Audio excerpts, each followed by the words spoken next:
আসসালামু আলাইকুম রহমতুল্লাহি অবরকাতুহু। সম্মানিত দর্শক, বিবিসি বাংলা নতুন করে কোনো কিছু বলার দরকার নেই। বাংলাদেশের অত্যন্ত জনপ্রিয় একটি প্ল্যাটফর্ম, বিশ্বস্ত এবং ব্রিটিশ ব্রডকাস্টিং কোম্পানি অর্থাৎ বিবিসি লন্ডন, তার যে বাংলাদেশ অফিস, এই অফিসটিকে বিবিসির মতোই আসলে বাংলাদেশের প্রেক্ষাপটে গুরুত্বপূর্ণ মনে করা হয়। আমরা সেই পাকিস্তান জমানা থেকে বিবিসির সাংবাদিকদেরকে সবচেয়ে বড় সাংবাদিক, বিবিসির সংবাদকে সবচেয়ে গুরুত্বপূর্ণ সংবাদ মনে করে আসছি। এবং তারা যে মিশন এবং ভিশন নিয়ে কাজ করেন, যে পলিসি নিয়ে কাজ করেন, সেই পলিসিগুলো যদি আমরা বুঝতে পারি, রাজনীতির যারা লোকজন রয়েছে, তাহলে আমরা আগামীতে রাজনীতির যে সমীকরণগুলো কিভাবে হচ্ছে এটা মোটামুটি একটা ধারণা করতে পারবো। অতি সম্প্রতি বিবিসি বাংলা শেখ হাসিনাকে নিয়ে একটি নাতি দীর্ঘ প্রতিবেদন তৈরি করেছে এবং সেই কন্টেন্টটি ইউটিউবে, তাদের যে ইউটিউব পেজ রয়েছে সেখানে তারা আপলোড করেছে। আমি মনোযোগ সহকারে সেটা দেখলাম। তারা শেখ হাসিনাকে যেভাবে উপস্থাপন করছে, তাতে করে মনে হচ্ছে যে পশ্চিমা দুনিয়া, অর্থাৎ বিবিসি যাদের মুখপাত্র হিসেবে কাজ করে, পশ্চিমা দুনিয়া আওয়ামী লীগকে এবং শেখ হাসিনাকে আবার বাংলাদেশে ওয়েলকাম জানাচ্ছে। কিভাবে? প্রথমত হলো যে শেখ হাসিনার যে ছবিগুলো দেখানো হয়েছে, যদি এখানে পশ্চিমা দুনিয়া বা বিবিসির যে কানেক্টিভিটি রয়েছে, আপনারা জানেন যে বিবিসি বাংলা, তার সঙ্গে ফার্স্ট কানেকশন বিবিসি ইন্ডিয়া, এবং বিবিসি ইন্ডিয়া এই মুহূর্তে নরেন্দ্র মোদীর অত্যন্ত কাছের মানুষ। দ্বিতীয়ত বিবিসি ইন্ডিয়ার সঙ্গে যেটা সম্পর্কটা রয়েছে বিবিসি লন্ডনের, সেই সম্পর্কের ক্ষেত্রেও পশ্চিমা দুনিয়া এবং বিবিসি রিলেটেড যে থিঙ্ক ট্যাঙ্ক রয়েছে টোটাল ইউরোপীয় ইউনিয়নে, এই থিঙ্ক ট্যাঙ্কটি প্রথম 6 মাসে, অর্থাৎ এই সরকারের 14 মাসের প্রথম 6 মাসে তারা আসলে ডক্টর মোহাম্মদ ইউনূসকে প্রমোট করেছেন বিভিন্নভাবে। পরবর্তীতে 6 মাসে তারা নিউট্রাল ছিলেন, আর গত 2 মাস ধরে তারা ডক্টর মোহাম্মদ ইউনূসের পিছন থেকে সরে গিয়ে এখন শেখ হাসিনাকে প্রমোট করছেন এবং বিএনপিকে তো একেবারেই প্রমোট করছেন না। এই জিনিসটি আমি এই বিবিসির প্রতিবেদনে দেখতে পেলাম। কিভাবে? প্রথমত হলো যে তারা শেখ হাসিনার যে সকল ভিডিও ফুটেজ দেখাচ্ছিলেন, এগুলো সবই পজিটিভ, অর্থাৎ তিনি প্রধানমন্ত্রী হিসেবে যে সকল অনুষ্ঠানে অংশগ্রহণ করেছেন এবং ভারতে বারবার তিনি গিয়েছেন, নরেন্দ্র মোদীর সঙ্গে, মনমোহন সিংয়ের সঙ্গে, সোনিয়া গান্ধীর সঙ্গে, বা বাংলাদেশে যে কবারে তিনি এয়ারপোর্টে এসেছেন গেছেন, অ্যাজ এ প্রধানমন্ত্রীর প্রোটোকল হিসেবে তার সবচেয়ে উৎকৃষ্ট যে ফুটেজগুলো, যেখানে তার চেহারা সুন্দর ছিল, ড্রেস কোড ভালো ছিল, তারপরে তাকে অভ্যর্থনা জানানোর জন্যে এয়ারপোর্টে যারা গেছেন ওই সময় তাদের সঙ্গে তাদের যে কুশল বিনিময়ের যে লক্ষ লক্ষ ভিডিও ফুটেজ আর্কাইভে বিবিসির ছিল, তার মধ্যে সবচেয়ে সুন্দরতম একটা বেস্ট ভিডিও ফুটেজগুলো তারা এমনভাবে উপস্থাপন করেছে যে শেখ হাসিনা এখনো বাংলাদেশের প্রধানমন্ত্রী, আর সেই প্রধানমন্ত্রী হিসেবে তিনি ভারতে রয়েছেন। এটা হলো আমার কাছে মনে হয়েছে অ্যালার্মিং ফর দ্য বিএনপি এবং as well as for the doctor Mohammad Yunus government. দ্বিতীয়ত, বিবিসি নিজে এই কথা বলার পর সে বারবার বলার চেষ্টা করেছে যে শেখ হাসিনাকে আফুল করার জন্য, শেখ হাসিনাকে বাংলাদেশের রাজনীতিতে অবশ্যম্ভাবী এবং অনিবার্য, অবশ্যম্ভাবী এবং অনিবার্য, ঠিক এই কথাগুলো তারা ওইভাবে বলেনি, আমি আমার মতো করে বলছি, করার জন্য ভারত এই মুহূর্তে তাদের সর্বশক্তি এবং তাদের যত কানেকশন রয়েছে সব কানেকশনগুলো তারা ব্যবহার করছেন। এবং অতি সম্প্রতি যে 3টি গুরুত্বপূর্ণ সংবাদ মাধ্যম, রয়টার্স, ইন্ডিপেন্ডেন্ট এবং এএফপি, এই 3টি প্রতিষ্ঠানের সঙ্গে দুনিয়া কাঁপানো যে সাক্ষাৎকার শেখ হাসিনা দিলেন, বিবিসি রিপোর্ট অনুযায়ী এই কাজটি করার জন্য ভারতের যে সূত্রগুলো, সেই সূত্রগুলো শেখ হাসিনাকে সহযোগিতা করেছে। নাম্বার 1।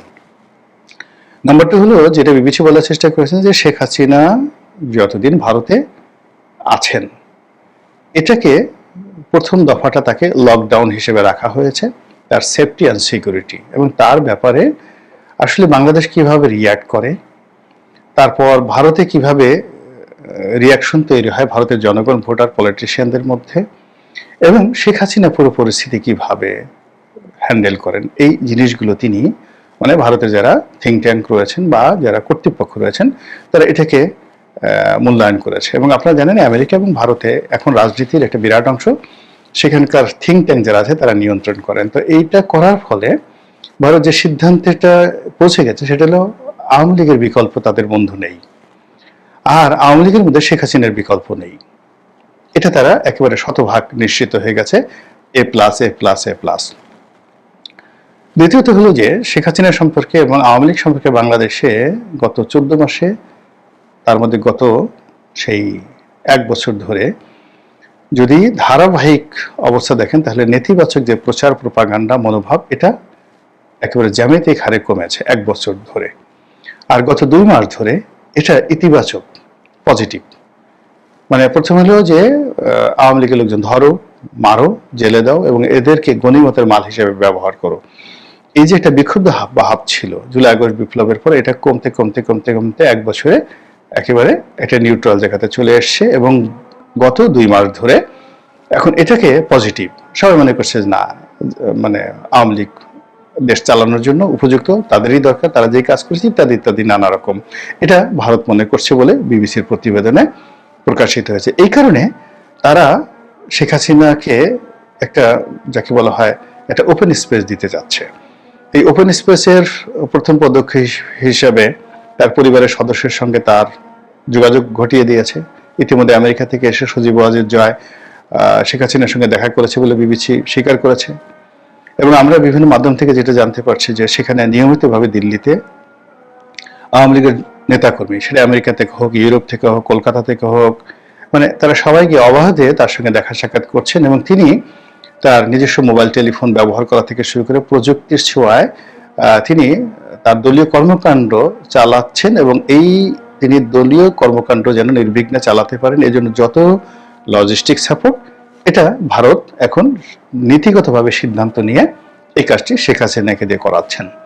এবং এরই ধারাবাহিকতায় সম্প্রতি যে 3টি আন্তর্জাতিক গণমাধ্যমে সাক্ষাৎকার দেওয়া হলো এবং সেই সাক্ষাৎকারের প্রেক্ষিতে ভারতের প্রথম শ্রেণীর যতগুলো গণমাধ্যম আছে সবগুলো শেখ হাসিনার সেই বক্তব্যকে একদম প্রাধান্য দিয়ে, গুরুত্ব দিয়ে সেটা প্রচার করা হয়েছে, এটা বিবিসি বলছে।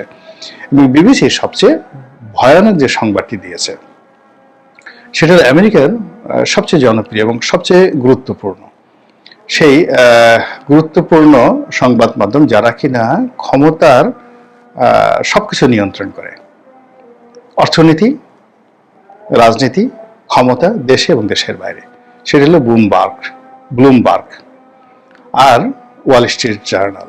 বিবিসি বলছে যে তারা নির্ভরযোগ্য সূত্র থেকে জানতে পেরেছে যে ভারতের ইনফ্লুয়েন্সে মধ্যস্থতায় খুব দ্রুত শেখ হাসিনার আরো 2টি সাক্ষাৎকার ছাপা হবে ব্লুমবার্গে এবং ওয়াল স্ট্রিট জার্নালে। বিবিসির মতো প্রতিষ্ঠান সে কথা বলছে। তাহলে বোঝার চেষ্টা করুন যে আমরা যেভাবে নাকে তেল দিয়ে ঘুমাচ্ছি, আমরা যেভাবে সামনে বিএনপি যারা লোকজন 280টি সিট পাবে, জামাতের লোকজন সরকার গঠন করবে, এনসিপি সরকার গঠন করবে, ডক্টর মোহাম্মদ ইউনূস 50 বছর ক্ষমতায় থাকবে বলে অনেক লোক সেটা চাচ্ছে, ডক্টর ইউনূস আরো 5 বছর থাকবে, 10 বছর থাকবে, 50 বছর থাকবে। যে ন্যারেটিভগুলো আমরা এখানে দেখছি সেই ন্যারেটিভের মধ্যে বিবিসির এই যে প্রতিবেদনটা আমি মনে করি সমস্ত ন্যারেটিভগুলোকে একেবারে 180 ডিগ্রি অ্যাঙ্গেলে উল্টে দিয়েছে। যে দুর্বার গতিতে শেখ হাসিনাকে প্রমোট করছে ভারত এবং যেভাবে বিশ্ব মিডিয়া থেকে শুরু করে ভারতের যে কানেক্টিভিটি, সেই কানেক্টিভিটি যেভাবে আওয়ামী লীগের পক্ষে কাজ করছে যার একটা ইন্ডিকেশন এই বিবিসি বাংলা দিল, এতে তো আমি রীতিমতো আতঙ্কিত অনুভব করছি। আমরা যারা সেই দীর্ঘদিন আওয়ামী লীগের বিরুদ্ধে কথা বলেছি, আওয়ামী লীগের ক্ষমতাচ্যুতির জন্য কাজ করেছি, সর্বোচ্চ লেভেলে কাজ করেছি, এখন আওয়ামী লীগ যদি ক্ষমতায় আসে ডলারটা আমার উপর কি পরিমাণ পড়বে আপনি বোঝার চেষ্টা করুন। এখন আমি তো বলতে গেলে মানে আমার মতো এরকম শত শত মানুষ যারা মানে কোনো রাজনৈতিক স্বার্থ তাদের ছিল না, এই গত 1 বছরে দেখুন বা 14 মাসে দেখুন আমি বা আমার মতো অনেক লোক আছেন যারা শেখ হাসিনার পতনের জন্য কাজ করেছেন, কিন্তু আমাদের কোনো অ্যাম্বিশন ছিল না আমরা নির্বাচন করব, রাজনীতির বড় পদ পদবি পাবো, ব্যবসা হবে, বাণিজ্য হবে। এই যে ঢাকা শহরে আমি 86 সন থেকে যাকে বলা হয় সাংবাদিকতা করি, তো এত মানুষ এত টেলিভিশন দখল করলো, আমি কি একটা টেলিভিশন দখল করতে পারতাম না? এত মানুষ, বিএনপি জামাতের লোকজন বিভিন্ন ব্যাংকের চেয়ারম্যান হলো, ডিরেক্টর হলো, আমি কি সেটা হতে পারতাম না? এত মানুষ রাষ্ট্রদূত হলো, কত মানুষ মানে একেবারে মন্ত্রী পদমর্যাদায় বা প্রতিমন্ত্রী পদমর্যাদায় কত বড় বড় পদ পেল, কেউ বিশেষ সহকারী হলো, কেউ রাষ্ট্রদূত হলো। এই জিনিসগুলো হওয়া যেত, খুব ইজিলি হওয়া যেত, এটা কোনো সমস্যা নয় যদি লোভ থাকতো, লালসা থাকতো এবং চেষ্টা থাকতো।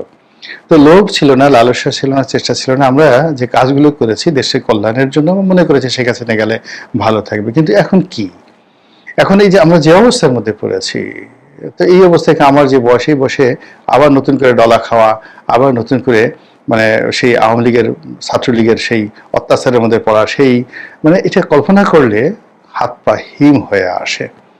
কাজেই বিবিসির যে প্রতিবেদন, এই প্রতিবেদনটি নিয়ে অন্যান্যরা যে কি চিন্তা করছেন আমি জানি না, কিন্তু এটা দেখার পর থেকে আমার রীতিমতো ঘুম হারাম হয়ে গেছে। বিশেষ করে ব্লুমবার্গে এবং ওয়াল স্ট্রিট জার্নালে যদি শেখ হাসিনার সাক্ষাৎকার খুব দ্রুত ছাপা হয়, তাহলে এই যে এখন যে রাজনীতির যে কোর্স অফ অ্যাকশন আছে, বা এই মুহূর্তে বিএনপির নমিনেশন নিয়ে সারা দেশে যে একটা ভাইব তৈরি হয়েছে, যে একটা আমেজ তৈরি হয়েছে, এই পুরো জিনিসগুলো 180 ডিগ্রি অ্যাঙ্গেলে উল্টে যাবে। এবং তখন কি পরিস্থিতি হবে একমাত্র আল্লাহ রাব্বুল আলামিন জানে। মহান আল্লাহ আমাদের সবাইকে হেদায়েত